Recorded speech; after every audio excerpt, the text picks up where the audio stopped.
साथीहरू नमस्कार। Vacancy Nepal YouTube च्यानलमा स्वागत छ।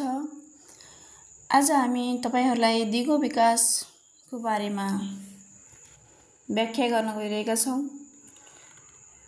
दिगो विकास ब्रोडल्यान्ड कमिसन 1987 का अनुसार दिगो विकास यस्तो विकासको अवधारणा हो जसले भविष्यको पुस्ताको आवश्यकता पूरा गर्ने क्षमतामा कुनै सम्झौता नगरी वर्तमान पुस्ताको आवश्यकता पूरा गर्नुपर्ने मान्यता राख्दछ।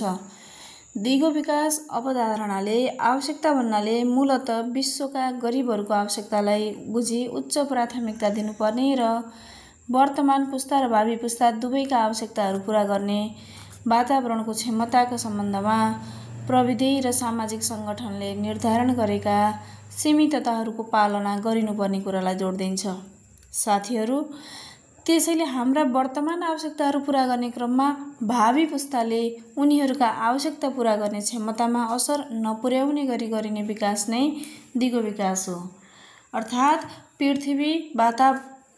पृथ्वी, पर्यावरण, प्राकृतिक स्रोत, साधन र सांस्कृतिक मूल्य मान्यताहरूको उचित संरक्षण गर्दै समाजको आर्थिक तथा सामाजिक उन्नति हासिल गर्ने प्रक्रिया वा विधिलाई दिगो विकास भनिन्छ। दिगो विकास दिगो हुन यो पृथ्वीको भार वहन क्षमतामा असर नपर्ने हदसम्मको हुनुपर्छ। आर्थिक वृद्धि, वातावरणीय संरक्षण र सामाजिक समावेशीकरण दिगो विकासका 3 मूलभूत खम्बा हुन्। 3 पिलर्स अफ सस्टेनेबल डेभलपमेन्ट भनेकै economic growth, environmental stewardship, social inclusion हो। वातावरण संरक्षण सहित समावेशितामूलक योजना निर्माण तथा कार्यान्वयन मार्फत प्राप्त गरिएको आर्थिक वृद्धिको समन्वयिक समतामूलक वितरणको सुनिश्चित गरिएको विकास मात्र दिगो विकास मानिन्छ। दिगो विकास स्रोत उपयोगको हिसाबले कुशल हुन्छ भने मानिस, पृथ्वी र समृद्धिका लागि तत्कालीन एवं दीर्घकालीन दुवै खाले लाभ प्रदान गर्ने गरी सावधानीपूर्वक योजना गरिएको हुन्छ।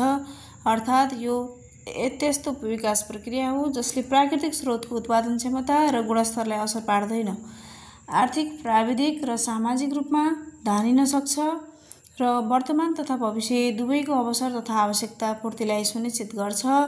दिगो विकासको अवधारणा भूमि, जल तथा अन्य प्राकृतिक स्रोतहरूले धान्न सक्ने हदसम्मको मात्र विकास कार्यक्रम हुनुपर्छ भन्ने मान्यतामा आधारित छ। दिगो विकासको उद्देश्य भन्नाले मूलत 3 प्रकारका दिगो विकासका उद्देश्यहरू रहेका छन्। 1. आर्थिक उद्देश्य, आर्थिक वृद्धि, स्रोत साधन उपयोगमा दक्षता र आर्थिक स्थायित्व हासिल गर्नु। सामाजिक उद्देश्य 2 नम्बरमा समता, सामाजिक एकता, समावेशीकरण तथा सहभागिता, सामाजिक गतिशीलता र सांस्कृतिक पहिचानको संरक्षण र प्रवर्धन सुनिश्चित गर्नु। 3 नम्बरमा वातावरणीय उद्देश्य, मानिसका लागि स्वस्थ वातावरण निर्माण, नवीकरणीय प्राकृतिक स्रोतको विवेकपूर्ण उपयोग र अनवीकरणीय प्राकृतिक स्रोतको संरक्षण गर्ने। त्यसैगरी दिगो विकासका आयामहरू, दिगो विकासका आर्थिक, वातावरणीय, संस्थागत, शासकीय, सामाजिक, नैतिक गरी 6 वटा आयामहरू हुन्छन्। 1 नम्बरमा आर्थिक आयाम, आर्थिक वृद्धि र प्रगतिको प्रयत्नका क्रममा अन्तर्पुस्ता समता, इन्टरजेनरेसनल इक्विटी र आन्तरिक पुस्ता समता, इन्ट्राजेनरेसनल इक्विटी दुवै कायम गरिनुपर्छ। नम्बर 2 वातावरणीय आयाम, विकास वातावरण तथा प्राकृतिक स्रोतको उत्पादनशीलता नकारात्मक असर नपर्ने गरी गरिनुपर्दछ। अर्थात् दिगो विकासको वातावरणीय आयामले पृथ्वीको भार वहन क्षमता र पर्यावरणीय पदचाप, इकोलोजिकल फुटप्रिन्टसँग सरोकार राख्दछ। संस्थागत आयाम नम्बर 3 उचित नीति तथा संस्थागत प्रबन्ध, सङ्गठनात्मक क्षमता र उपयुक्त प्रविधिमा आधारित भएर गरिएको विकास मात्र दिगो हुन सक्छ। नम्बर 4 शासकीय आयाम, दिगो विकासका लागि कुशल र प्रभावकारी उत्पादन प्रक्रिया, पारदर्शी, सहभागितामूलक एवं उत्तरदायी विकास प्रक्रिया र समतामूलक समन्वयिक वितरण प्रणालीको अवलम्बन गरिनुपर्दछ। नम्बर 5 सामाजिक आयाम, विकासले सामाजिक मूल्य तथा संस्कृतिको संरक्षणमा ध्यान दिनुपर्छ।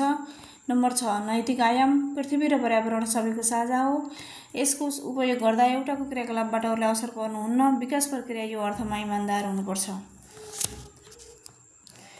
दिगो विकासका लक्ष्यहरू, सन् 2015मा सहस्राब्दी विकास लक्ष्यको समयावधि समाप्त भएसँगै सोही वर्षको संयुक्त राष्ट्रसङ्घीय महासभाले 2015 पछिका विकासका मुद्दा पोस्ट 2015 डेभलपमेन्ट एजेन्डाका रूपमा दिगो विकास लक्ष्यलाई अनुमोदन गर्यो। पृथ्वीको धान्न सक्ने क्षमताको सीमाभित्र रहेर मानिसको जीवनमा समृद्धि हासिल गर्न र समाजमा शान्ति कायम गर्न विश्व समुदायले अवलम्बन गरेको विकासको विश्वव्यापी साझा खाका नै दिगो विकासका लक्ष्य हुन्। त्यस्तै गरी साथीहरू, दिगो विकास लक्ष्यका 5 स्तम्भ भन्नाले नम्बर 1 मा पृथ्वीमा रहेका प्राकृतिक साधन स्रोत र वातावरण भावी पुस्ताका लागि संरक्षण गर्ने। नम्बर 2 मानव, सबै प्रकारका गरिबी र भोकमरीको अन्त्य गर्ने र मर्यादा एवं समानता कायम गर्ने। नम्बर 3 समृद्धि, प्रकृतिसँग सामञ्जस्यता कायम गर्दै समृद्ध र समुन्नत जीवनको सुनिश्चित गर्ने। नम्बर 4 शान्ति, शान्तिपूर्ण, न्यायसङ्गत र समावेशी समाजको निर्माण गर्ने। नम्बर 5 साझेदारी, सशक्त विश्वव्यापी साझेदारीद्वारा दिगो विकासका एजेन्डाहरूको कार्यान्वयन गर्ने। सन् 2030 मा सम्पन्न हुने गरी सन् 2016 बाट कार्यान्वयनमा आएका दिगो विकास लक्ष्यका 17 लक्ष्य, 169 परिमाणात्मक लक्ष्य र 232 विश्वव्यापी सूचक रहेका छन्। नेपालले विश्वव्यापी सूचक सहित कुल 301 वटा सूचकहरू कायम गरेको छ। दिगो विकास लक्ष्यका 17 वटा लक्ष्यहरू भन्नाले साथीहरू, नम्बर 1 गरिबीको अन्त्य, नो पोभर्टी। नम्बर 1 गरिबीको अन्त्य, नो पोभर्टी। नम्बर 2 भोकमरीको अन्त्य, जेरो हङ्गर, भोकमरीको अन्त्य, जिरो हङ्गर। नम्बर 3 राम्रो स्वास्थ्य र कल्याण, गुड हेल्थ एन्ड वेलबिङ, राम्रो स्वास्थ्य र कल्याण। नम्बर 4 गुणस्तरीय शिक्षा, क्वालिटी एजुकेसन, गुणस्तरीय शिक्षा। नम्बर 5 लैङ्गिक समानता, जेन्डर इक्वालिटी। नम्बर 6 स्वस्थ पिउने पानी र सरसफाइ, clean water and sanitation. Number 7 किफायती र स्वच्छ ऊर्जा, affordable and clean energy. Number 8 मर्यादित श्रम र आर्थिक वृद्धि, decent work and economic growth. Number 9 उद्योग, नवप्रवर्तन र पूर्वाधार, industry, innovation and infrastructure. Number 10 असमानता न्यूनीकरण, रिड्युस्ड इनइक्वालिटी। नम्बर 11 दिगो सहरहरू र समुदायहरू, sustainable cities and communities. Number 12 जिम्मेवार उपभोग तथा उत्पादन, responsible consumption and production. Number 13 जलवायु कार्य, क्लाइमेट एक्सन। नम्बर 14 पानी मुनिको जीवन, लाइफ बिलो वाटर। नम्बर 15 जमिनमाथिको जीवन, लाइफ अन ल्यान्ड। नम्बर 16 शान्ति, न्याय तथा बलिया संस्था, peace, justice and strong institutions. Number 17 लक्ष्य प्राप्तिका लागि साझेदारी, पार्टनरसिप्स फर द गोल्स। यसरी दिगो विकासका 17 वटा लक्ष्यहरू रहेका छन्। त्यस्तै गरी साथीहरू, दिगो विकास लक्ष्य प्राप्तिका चुनौती।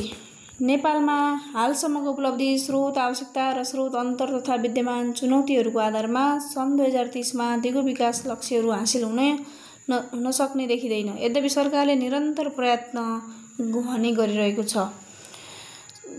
चुनौतीहरू अन्तर्गत स्रोत अभाव पूर्ति गर्नु, तथ्याङ्क प्रणालीलाई सुदृढ गर्नु, आन्तरिकीकरण र संस्थागतीकरण गर्नु, स्थानीयकरण गर्नु, क्षमता विकास गर्नु, राजनैतिक प्रशासनिक स्वामित्व अभिवृद्धि गर्नु, साझेदारीलाई सुदृढ बनाउनु, समन्वयकारी भूमिका बनाउनु। दिगो विकासका लक्ष्यहरू सम्बन्धी आगामी कार्यदिशा अन्तर्गत हालसम्म प्राप्त प्रगति र मुलुकको विद्यमान आर्थिक अवस्था समेतका आधारमा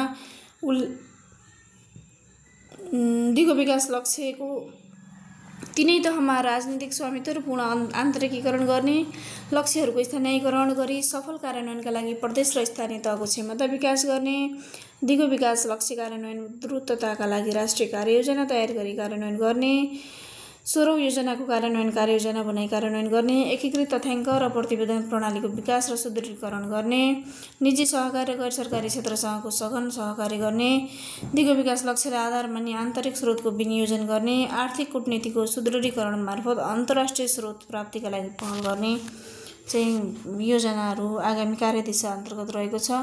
साथीहरू, तपाईँहरूलाई हाम्रो भिडियो कस्तो लाग्छ लाइक, कमेन्ट र सब्सक्राइब गर्न नभुल्नुहोला। धन्यवाद।